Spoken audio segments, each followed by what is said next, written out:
Thank you, Aisha, for your kind introduction and the wonderful team of Mumbai Gallery Weekend for inviting us here. South Asia is a phenomenon which is very close to our hearts, I think. I could say it is not a region but a continent with a collective emotion and deep fractures.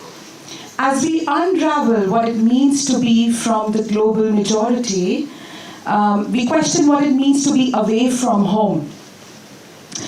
As a South Asian curator based in London, it is a pleasure to be speaking with my fellow curators here in Mumbai on this very timely discussion on mapping home, when forced migration has become a norm and homes are being taken over to satiate capitalistic hunger.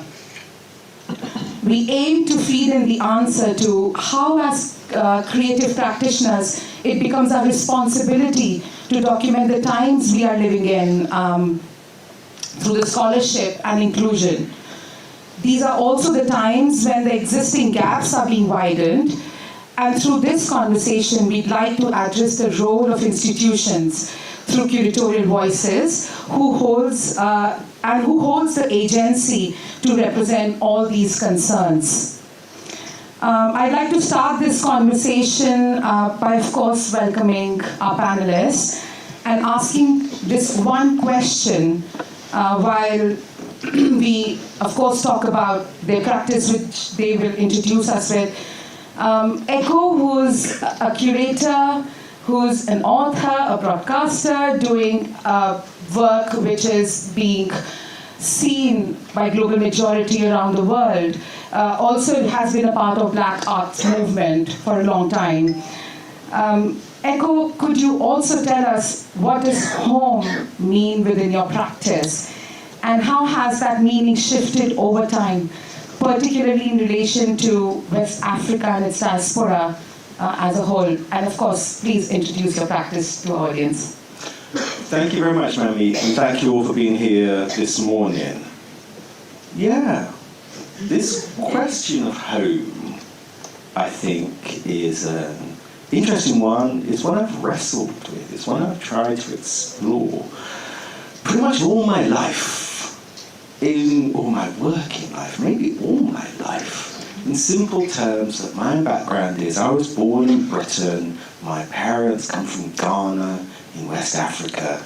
If you're a person in the diaspora, if you're a person of African origin, you're a person perhaps of South Asian origin, and you live in a place with a complicated history of its own, like Britain, then these questions of home and belonging, of place, of history, of memory, of identity, all of these things are in play constantly. All of these things shape our lives, our ways of looking at the world, our ways of navigating space. All of these questions present obstacles, challenges, gaps, rifts, fissures, ruptures, and then the question is, how do you navigate space? How do you walk and speak in terms that make sense for you and allow you to remain whole, physically, psychologically, emotionally, all of these things. And I would say, if I have an answer to that, it comes through exploring what my own experience is, and then the work of artists. So, as a writer and as a curator, I explore the work of contemporary artists from across the world, very often from the African diaspora, very often the work of individuals and communities of colour, and I choose to do this in pursuit of these questions of being, of belonging, of place, of memory. And I'm really interested in this, and the reason I choose to do this from this perspective is because I feel those artists allow us to illuminate our individual and shared experience of living in extraordinary ways. So just to illustrate that in a couple of ways. So I curate exhibitions, and I curate exhibitions internationally in the UK, just trying to think, most recently, I have a show that's just, maybe, let's say last year, I had shows in Japan, I had a show in Tokyo, a show in Baltimore, shows that toured in Philadelphia and in North Carolina. I have shows internationally, and very often I'm trying to address not simply the quotidian experience of what it feels like to look from the perspective of an artist. I'm interested in how artists illuminate the possibility and the strangeness sometimes of the everyday world. I did an exhibition maybe 3 years ago now at the Mumbai Gallery in London called In the Black Fantastic, which is a group show that explored the ways that black artists were embracing myth and speculative fiction in their work. We've seen some of the images come up already behind me. This is a show that included Manmeet K from Kara Walker, Chris Afili, Rangechi Mutu. Time and again, what I was interested in this show was how artists were grappling with the racialized nature of everyday world, of a world that has normalized the fiction of racial difference, to normalize a hierarchy of understanding society through color, and how those artists turn that reality, expose it as a fiction, and then offer counter-narratives of imagining that take us beyond the everyday into dreamlike states of possibility. And it's the capacity of artists, I think, to allow us to look otherwise, to wander otherwise, to explore into other realms of seeing and being. This is the thing that animates me, this is the thing that excites me, this is the thing that gets me up in the morning, that allows me to work. Because let's look, even we're looking behind me, and this is the work of Amy Sherald. Amy Sherald works in apparently naturalistic terms. She was part of a show that I did called The Time Is Always Now, which opened at the National Portrait Gallery in London and then toured internationally. Amy Sherald apparently works with realism. She apparently works with the ordinary figure, the black figure. But when we look closer at Amy Sherald's work, we see, for example, that the skin tones she works with are not naturalistic. Her skin tones are always grey. She's depicting black figures, but not in a realist way. She's stretching reality. She's imagining reality. She's, in other words, conjuring and grappling with the fictions of race, with the reality of how people of colour are perceived, how race in a way interrupts perception. Just to close, I think about her work, and I think about the work of so many other artists in relation to something that W.E.B. Du Bois, the great scholar of race, African-American scholar of race, talked about in 1898. 1898, Du Bois coins the term double consciousness to describe what he calls the peculiar sensation of looking at the world twice over. Once through, again, the racialized normality of the everyday, and then twice over from the position of a person of colour, recognizing the subjective experience of this, recognizing the ways that we can see through that into another realm. Du Bois talked about double consciousness as a kind of burden, burden of having to look twice at the world.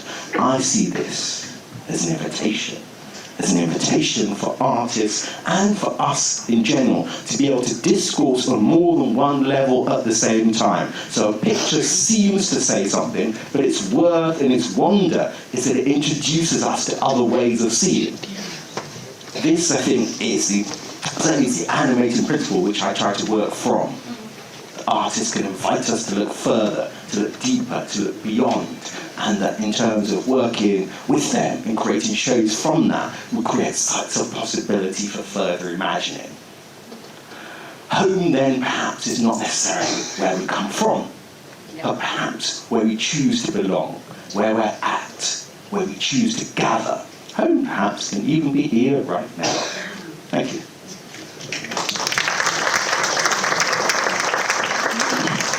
Thank you, Ekow. That's a lot of food for thought. And I'm particularly interested in this idea of paradox of reality and fiction that you put in artists' works. But before that, we go to Tarini. Tarini Malik is a curator at the Royal Academy of Arts. She's the first colored curator for this very colonial institution and has done this fantastic exhibition called Mrinalini Mukherjee and Her Circles and talks about Indian art in the UK. Tarini, over to you. Thank you, and thank you, Manmeet, for chairing so beautifully and for this really wonderful invitation. The kind of invitation to come home, so to speak, quite literally for me, and to speak to an audience here really means a great deal.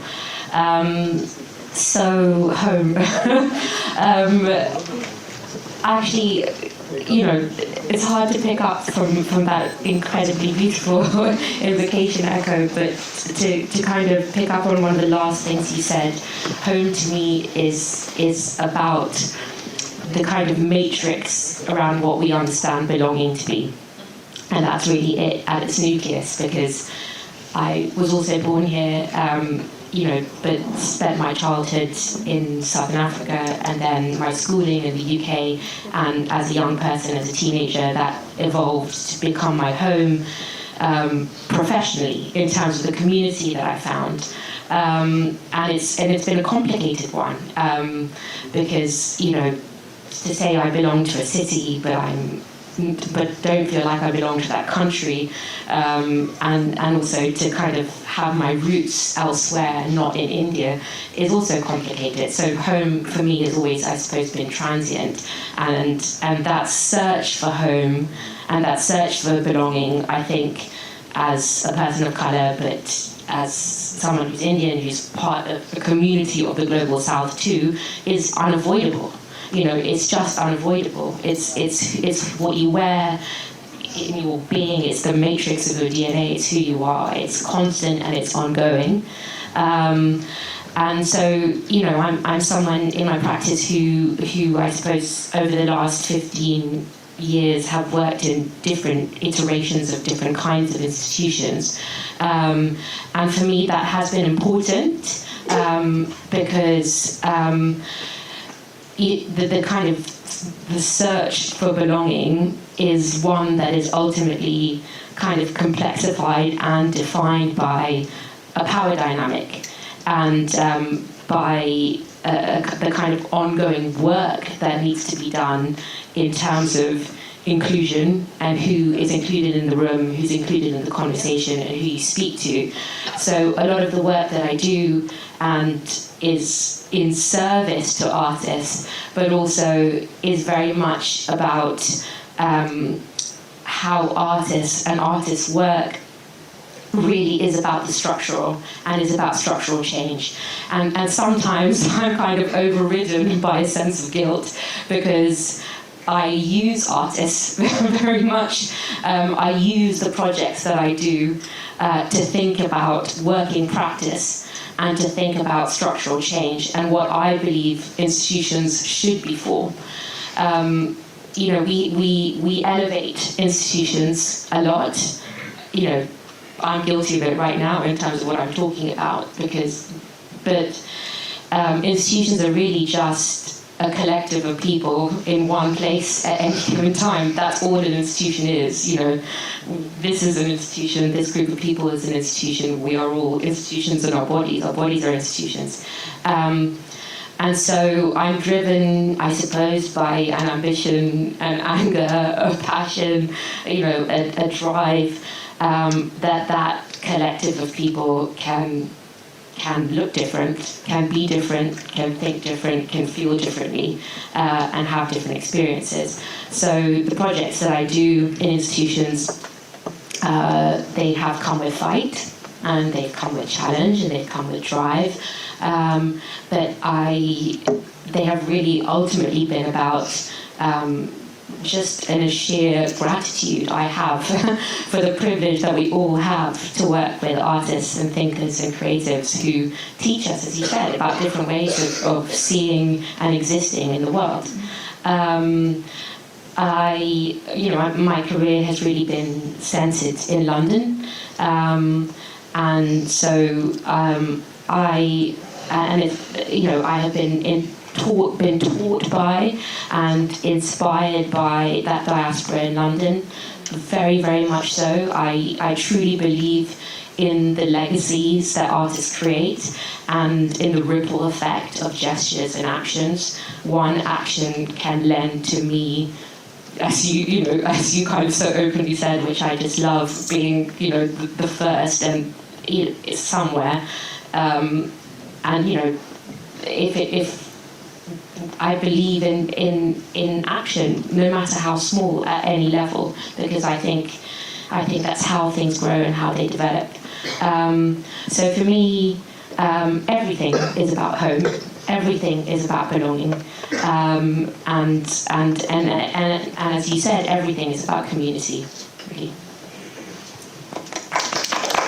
Thank you. I think we needed to hear that. Thank you. Very emotional, but very sensitive. And it's interesting how you talk about legacies of artists and what they create, and we'll pick on that later.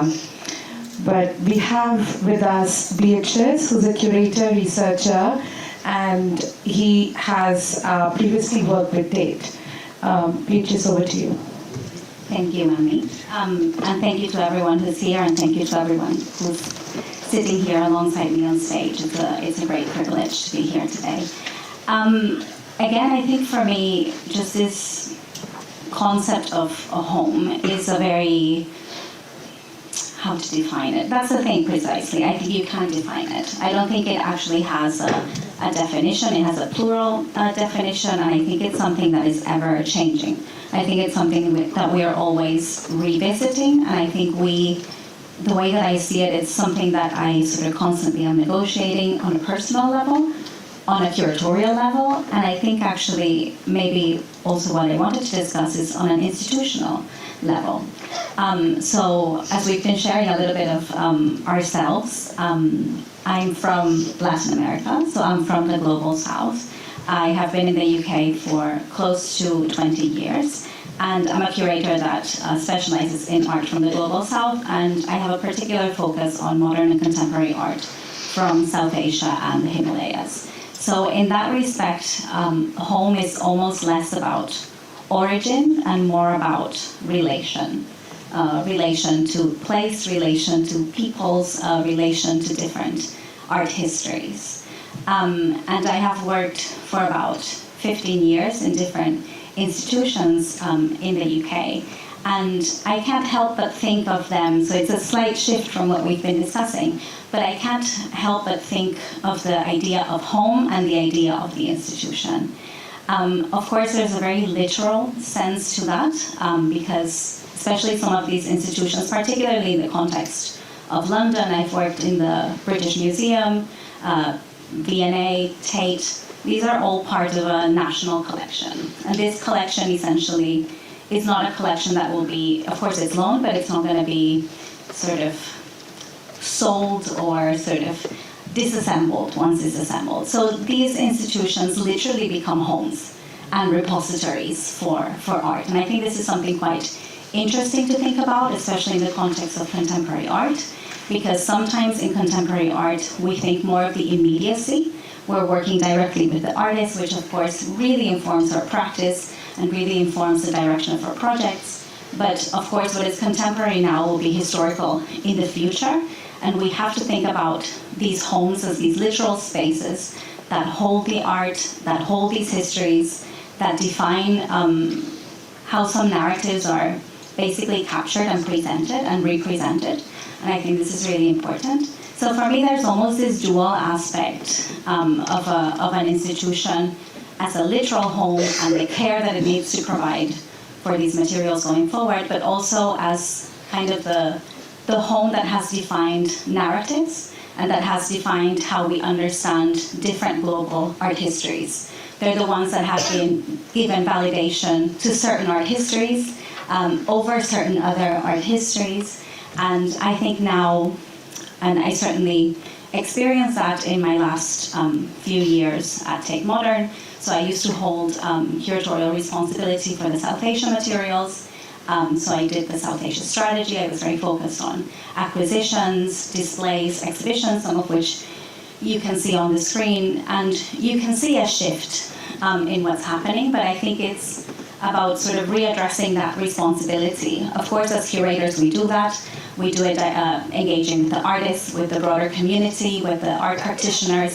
But at the end of the day, inevitably, these institutions are these homes, these repositories of information, of the literal art, and they're the ones that kind of structure these narratives and present these global art histories with a certain weight that sort of carries on into history. So I think it's an interesting way of looking at the concept of home beyond the personal side of it, in terms of how these institutions that move generally very slowly, how their definitions and their roles have to evolve to be more plural.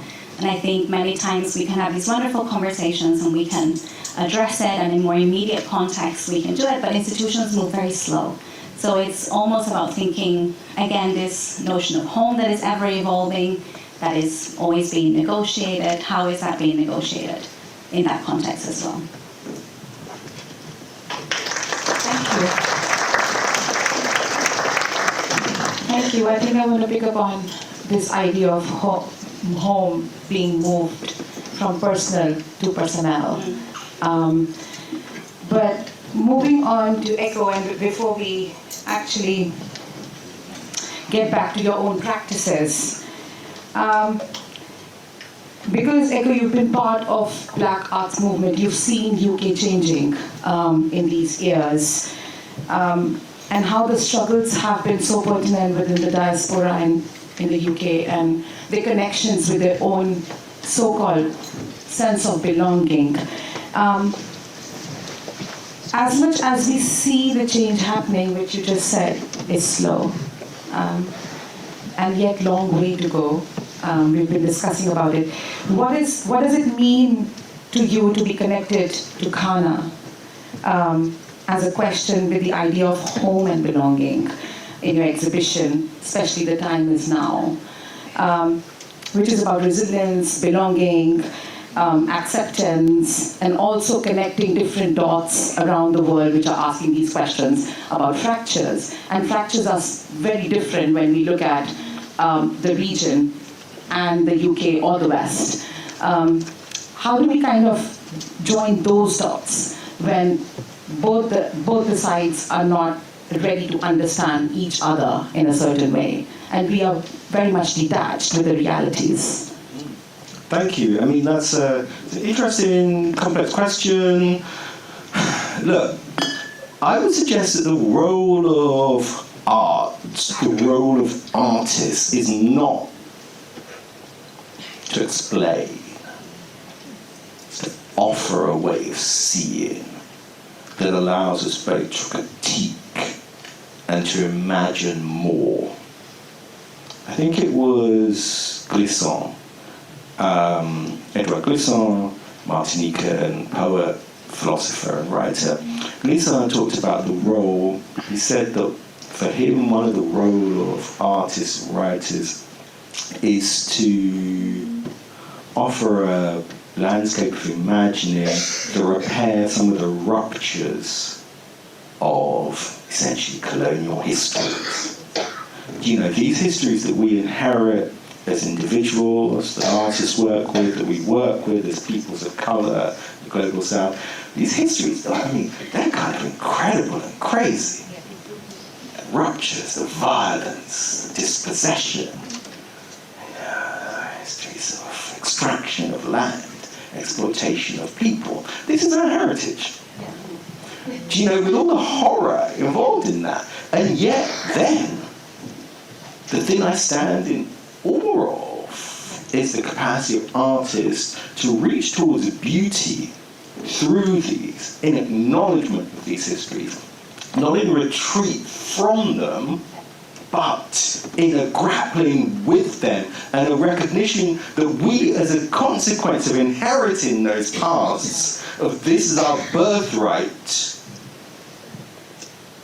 can then conjure something that allows us to see that, and allows us to move towards and through it with beauty as our agent or angel.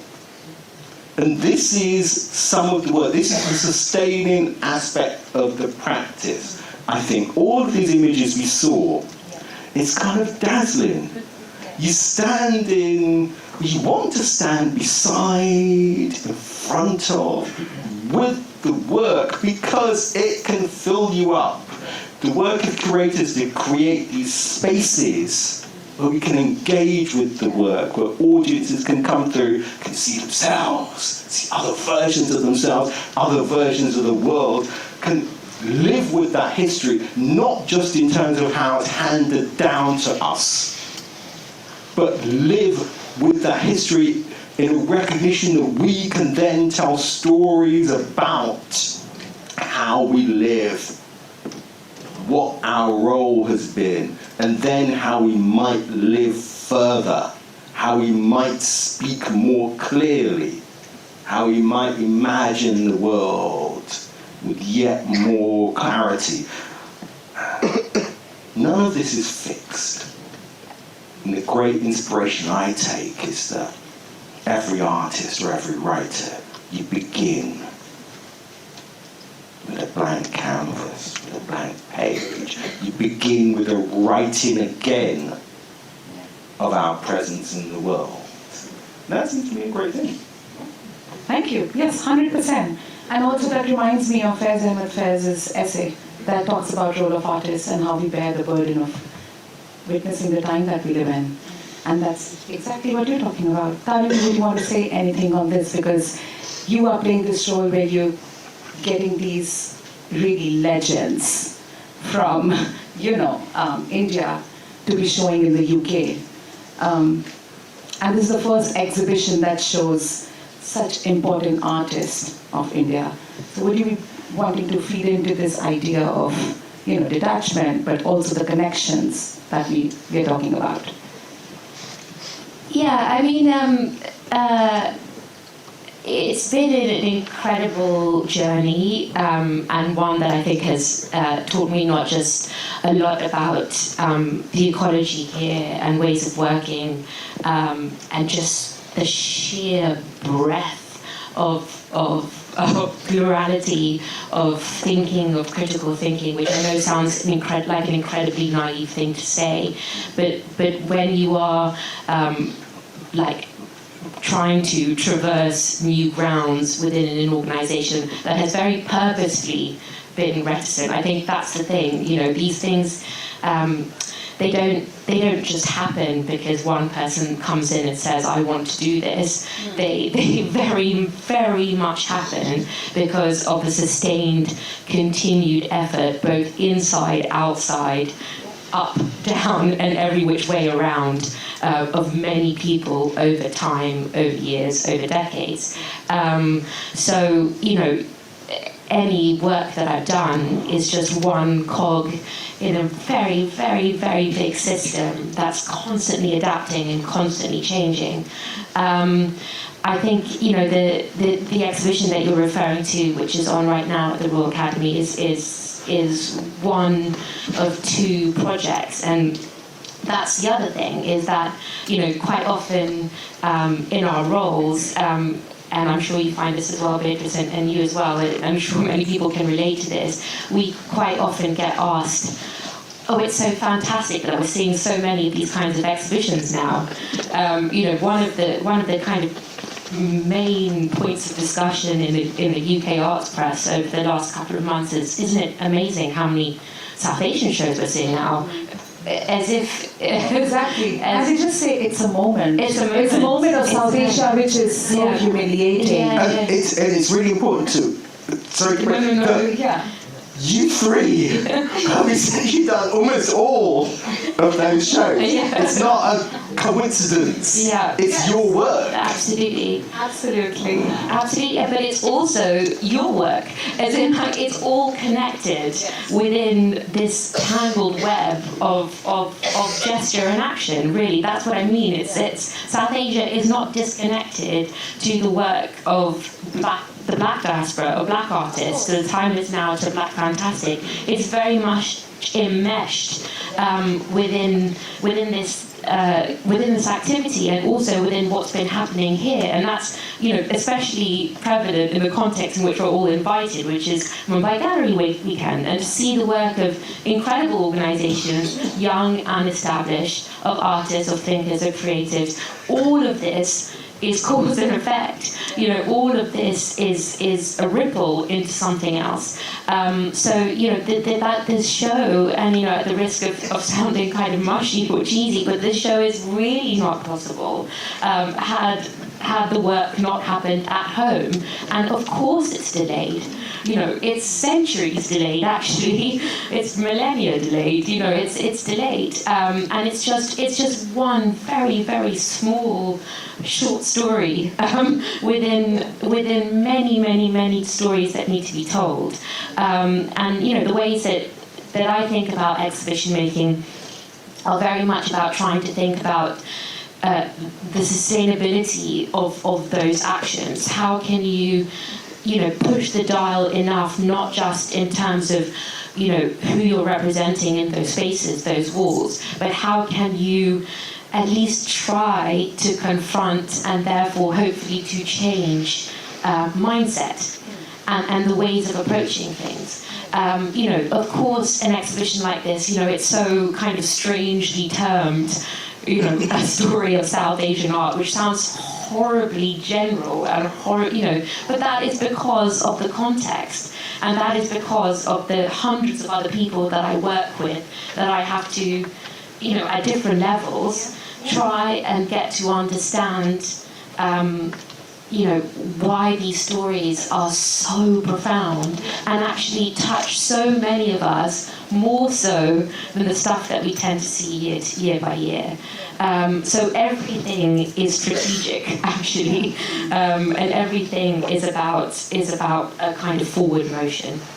Yeah, and I'm glad you touched on the topic of using stories of South Asia, because South Asia, as if we use that as one term, is way complex than we just narrated with the kind of fractures it has, with the kind of interconnectedness it has. Also, are the stories being told the way they should be told? It's strategic. And that's where the problem is, because the group of people, they don't necessarily understand what South Asia is. And then you're overburdened by pressures and, of course, the question of agency, who wants and who can talk about a certain region or struggles of a certain community. Would you want to touch upon the challenges that, because, of course, we've been having shows like Imaginary Institution, and then they've been, like, one after the other. We had Unlayering the Future Past of South Asia, we had Recentful Women, and then, and now it's yours, and then there's another show at VNA coming up. Of course, there are shows of South Asia, but, it's, what are the challenges in an institution which is as colonial as the Royal Academy, which is? There are many, but there are many that are probably not so much a surprise. In that it's kind of what Beatrice was describing, is that change can feel slow, but it also, ruptures do happen, and ruptures by definition are not slow. So it's, I suppose some of the challenges are, it's from kind of language to approach to, how we think about time in exhibition making. Time means something very different in India than it does in the UK. Time also means something very, very different in a public institution of that scale than it does in a studio space or in a gallery or with a family that represents or kind of is, represents the legacy of an artist. There's challenges in bringing work out of the country. There's challenges in borrowing from national collections, sometimes nearly impossible, most of the time nearly impossible. There's challenges in money, which sounds like a horribly dry thing to say when we've been talking about, but it is absolutely everything. And quite often, as a curator, I think there's often this perception that you are, working within the realm of intellectual thinking only, but intellectual thinking is also administration, and that the administration of thinking and of creating quite often is the largest aspect in the room, which is why I talk about like structural curating and structural thinking a lot as well. So doing these shows, it takes a Herculean effort, and it simply cannot happen if you aren't thinking relationally, and you aren't thinking and respecting and honoring and giving space to the work that is happening in South Asia itself, whatever that means, but in the spaces in which it is anchored already. One of the points, context, it's worth offering maybe just for a moment, is that the first major institutional show in Britain to feature the work of artists of colour, of black artists, South Asian artists, only took place in Britain in 1989. It's very, relatively speaking, a very short time. It was the first show. The other story created by the artist Rashid Areen. This is the context within which all of this takes place. Recent memory. Very. Everything becomes almost a first. Exactly. Under those circumstances. Exactly. And then everything becomes a challenge under those circumstances. You're having to create new ground. Absolutely. But even thinking specifically, if we think in the context of the UK, we think National Collection, Tate, that falls under the remit of Tate. That's part of their responsibility. And that has only happened actively in a more structured way, in a more strategic way, because what you said earlier really resonated. Everything is strategy and is how you go about that strategy. It's only been about 10 years, through a very small group of people.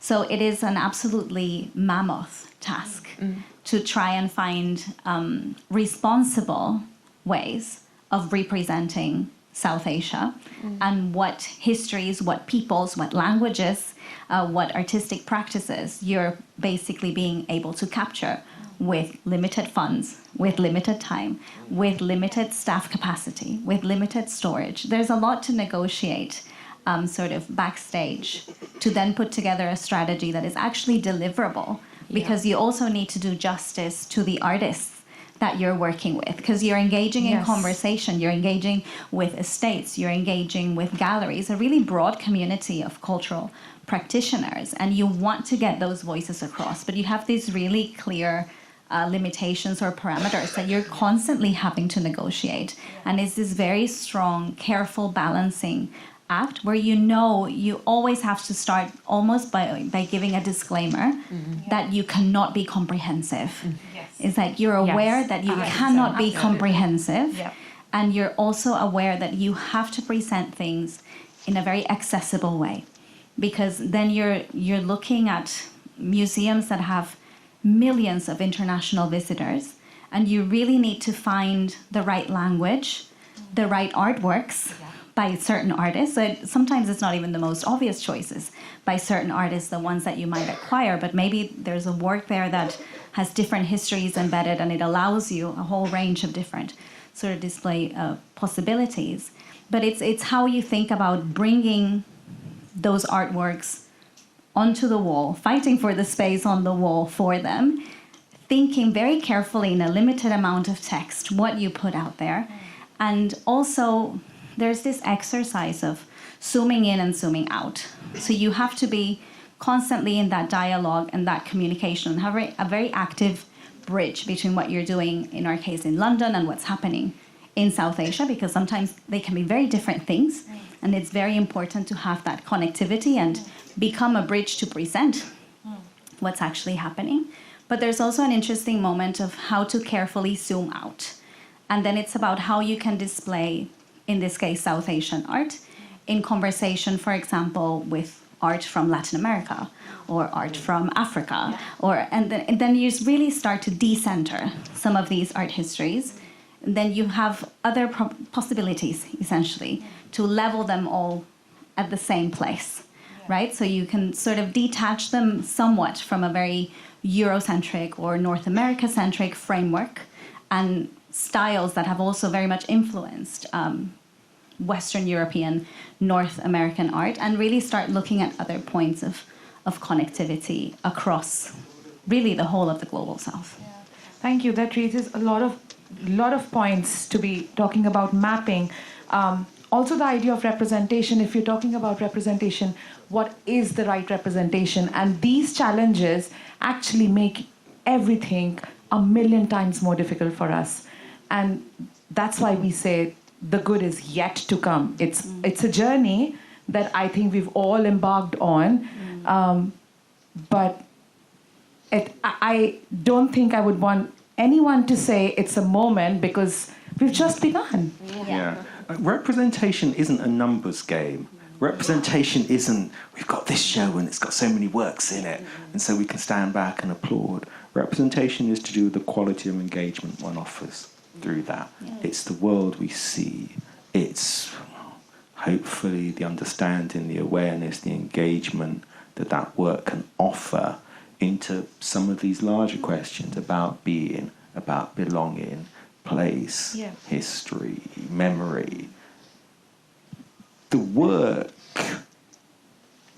happens, I think, when you as a member of an audience, where one stands in front of an artwork and begins to see what it opens up. That's the work. The work is to recognize not just the thing in itself, but where it can take you, what that journey is. And like I said, the weird thing about Britain is that it's an amazing place in all kinds of places. But it's like, this history of engaging, of understanding the polyphonous nature of racial identities. It's still an early, young, waking up in the morning game. Do you know? And as a consequence, it's like if you're inside an institution, there's a lot of work to do to articulate, not just like in resistance to, but actually to articulate the possibility of that, like the richness of that. Yeah, it's the basics. It's the basics. It's literally exactly. the basics. Fighting for basics. Yeah. I know we need to ask. We need to have some time for audience, but I have one last question, which I'll probably start with Beatriz. How do personal histories or lived experiences shape the way you position yourself within the global art narratives today, and that helps you map yourself, the idea of home? So I think in terms of personal histories and looking at it from a perspective of being a curator, curating is not neutral, right? So I think maybe that kind of summarizes it all. I think we want to act in a way that balances an inevitable personal perspective, and I think we need to admit to that and sort of be aware, or almost hyper-aware of that, because we also belong to our own contexts. We are also shaped by our local histories, by our socio-political backgrounds, all of these different lived realities, and that inevitably is going to influence what questions you might ask, maybe even art that might resonate more or less with you, or maybe some of the histories that you are contesting. So I think for me, in that first level, is just understanding that I also bring sort of baggage to the work that I'm doing. And then just to finish on that point, then I think the professional aspect comes in. And it's about finding the ways of doing things the most responsible way forward. And I would say in my case, that has been a way of understanding an insider-outsider type of perspective and working very closely in a wider community of cultural practitioners and artists and just have very open dialogue. Thank you. Quickly, either of you, if you want to, Tarini, if you want to have the idea of South Asia and positioning of that within the same context, if you want to have a quick comment on it. The kind of quick comment is that we all shouldn't give up. I know we've talked a lot here about challenges and about difficulty, but I hope the sense and the takeaway from it is not that it's too hard. Actually, it's all very, very possible. Even the sheer joy and privilege of sitting with three incredibly inspiring people on this stage and in a community and spending 2 days walking around and seeing galleries, it shows that so much more is possible. We all can coexist. Exactly. We can not only coexist, is we can build together. And I think that's really what I want to say, is that let's make sure the word moment is never ever used again. Let's make sure it's a really filthy, dirty word. Thank you. Yes. Thank you. Let's have some questions from the audience. Yes. Do I wait for a microphone? Yes, I think so. So I'm still formulating my thoughts, but my question is, going back to this idea of home, I might offer a triple consciousness or a third dimension, which is not just experiencing or looking at the world as a person of color, but for those of us who are products of or recipients of forced and voluntary migrations, right? Perhaps there's a third dimension or a third layer. And I might even suggest that we don't necessarily find home in our adopted homelands as much as we do when we're looking at and engaging with the other, right? Completely. So for me, it's sometimes more meaningful to look at the other and find this notion of home on the streets of Jamestown in Accra or Maboneng in Johannesburg than it is in my adopted homeland of Brooklyn in New York. And I wanted to just introduce that thought to you and see how you might place that sense of finding home when you look at the other, particularly now as we're talking about South Asia and in the context of South Africa, Asia dialogue, for example, right? I'm just curious how you place that idea in the work that you do. Yeah. Look, if I can say, I'm super delighted at that point. Thank you very much for that. It seems to me so much of the work is exactly this question of engaging with the other context, perhaps more so than in much of recent memory. We are in divided times, divisive times, binary times, where different political regimes and leaders are trying to present us with a binary position of us versus them, us versus other. The role or the possibility of art is to imagine otherwise, is to see the other, whoever that is presented us, inevitably some minority, some powerless group, some less powerful group. It's to see from the position of the other. This is the possibility of art, not just as an act of empathy, but actually to look from the position of the other, to work from a position of simultaneity, to recognize that us, them, are all us. Glissant, again, talks about the whole world, the whole hyphen world. When Glissant talked about that, He imagines a world without hierarchy. He imagines a world of relation. He imagines a world not predicated on these historical hierarchies of dominance and exploitation and extraction, but a world based on mutual relationship. And actually, in a way, maybe as curators, I'm just going to say that we make exhibitions with a utopian principle in mind, that we can create a world of relation, that walking into a show can then suggest an environment where we play by a set of rules which is about radical empathy, connection, humanness, other as a principle and an invitation to gathering and imagining, not to separation and division. Thank you. We could go on and on this, but let's have next question.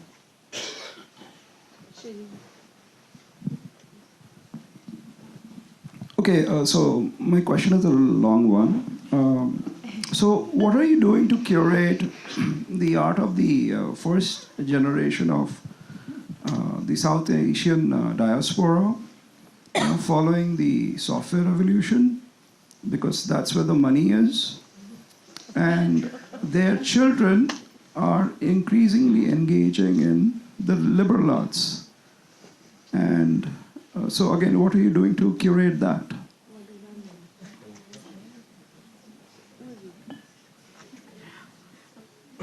Yeah.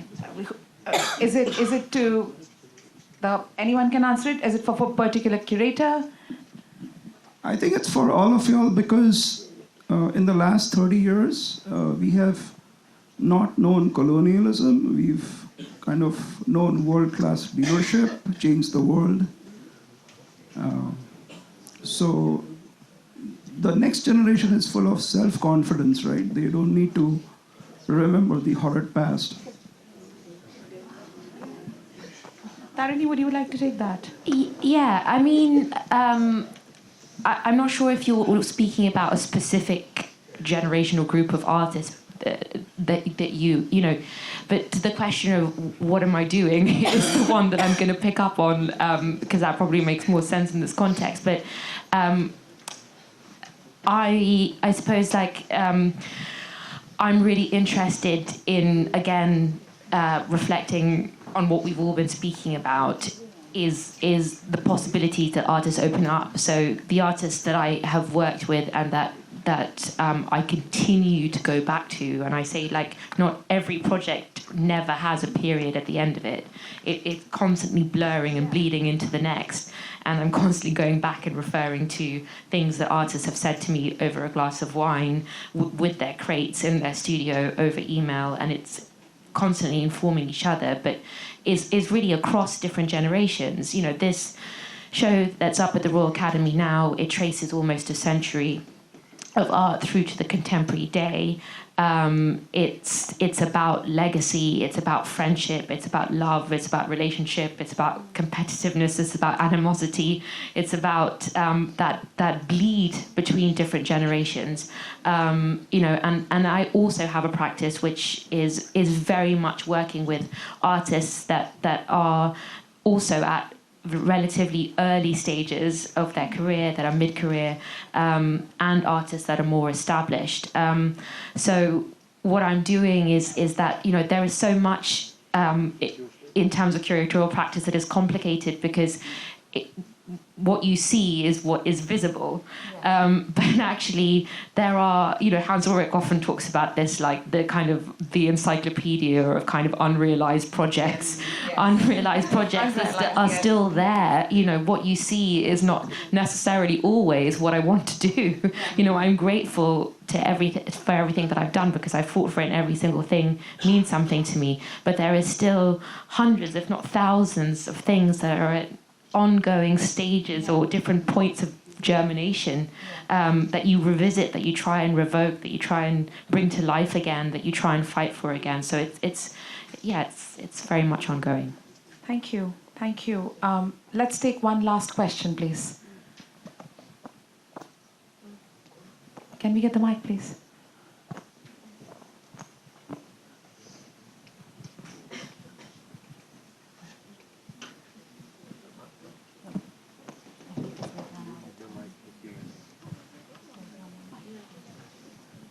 Can we take one more question? Yeah? Do you want to speak up? One, yeah, quickly, just. Yes, yeah, it's fine. Thank you for the panel. It's been really interesting hearing you. One of the things that I'm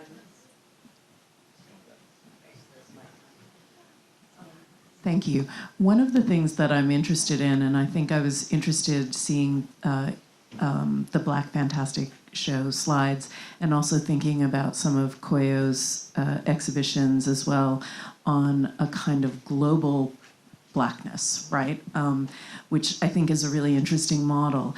And I wonder, I'm actually just asking a history of exhibitions question, which is, have there been similar kinds of like global South Asian exhibitions that sort of take as the premise the mixing of local diasporas with South Asian artists? Because that's one of the things in the US that is very frustrating to me, is that when people decide to show South Asian artists, it's artists from South Asia, often not, until recently, it's changing now, but often not actually thinking about longstanding South Asian diasporan artists, because, in the US, it's easier to think of otherness as a foreign concept and not as a local concept. And you see it across all diasporas. You see it even among, Latino artists in the US are shown much more rarely than artists from South America, say, or Central America. And so I'm wondering if it's different in the UK, or if there are other exhibitions that you see kind of thinking about mixing those two things. Yes, there has been. Things are changing. I've seen a fair few exhibitions where there's inclusion. Most of the problems come from, I think, logistics, when artists have to come from here to the UK and it becomes very expensive. But if I may take the liberty of talking about We Sinful Women, it had women of color, women from South Asia, but the diaspora from America, from UK, and South Asian region artists. So things are changing. There are curators who are constantly working to kind of join the dots. And I think we're going to get there. But quickly, last comment from Beatriz, and then we wrap up. I will just add that definitely there are things happening in the UK, but I don't think the UK or potentially the US are really the platforms where these kind of shows are happening. They are happening, but in my experience of the recent years, I have encountered these type of shows in the Middle East. So, for example, there was a show on South Asian pop art that was also cross-generational, that's opened at the Sharjah Art Foundation and later traveled to the Kiran Nadar Museum of Art. And this basically didn't need the whole sort of framing or relationship to, again, Europe or North America. It dived sort of straight in, and therefore it was able to sort of go at greater depth. And if we zoom out in the context of South Asia, in 2024, there was also Mansar, which was an exhibition in Qatar, and that was Pakistani art. And that also included art and architecture together, and it included diasporic and Pakistani-based artists, and also freestanding. It became some type of biennale, but I think there's an interesting thing that is happening in the Middle East, as well as a platform where a lot of the diaspora and the local artists mix, and where dialogue can happen in a different way. And I think some of these exciting exhibitions are happening more in that context, and I'm sure it'll have a ripple effect, but I would say a lot is happening in that area. Thank you, that's really helpful. I mean, let's not forget Kochi Biennale. And I'm very happy to say there's a lot of diasporic artists there, and there's a lot of conversation that's going on. So there are nooks and corners. There's also another exhibition which happened at MK Gallery, which is an institution in itself, and Entangled Past at the Royal Academy, which included artists from the diaspora, but also from the region. So there are conversations, I'd say, and I would like to add in the wonderful list that Beatriz has shared with us. MK Gallery was beyond the page. Yes, beyond the page. Which also went to the US. Yes, it did. Yes. I'm going to wrap up by quoting Salima Hashmi, who said at a panel at SOAS we've spent far too long worrying about how the colonizers see us. It is time to celebrate us for our commonalities, the interconnectedness, the tonalities, and its instinct for inclusivity.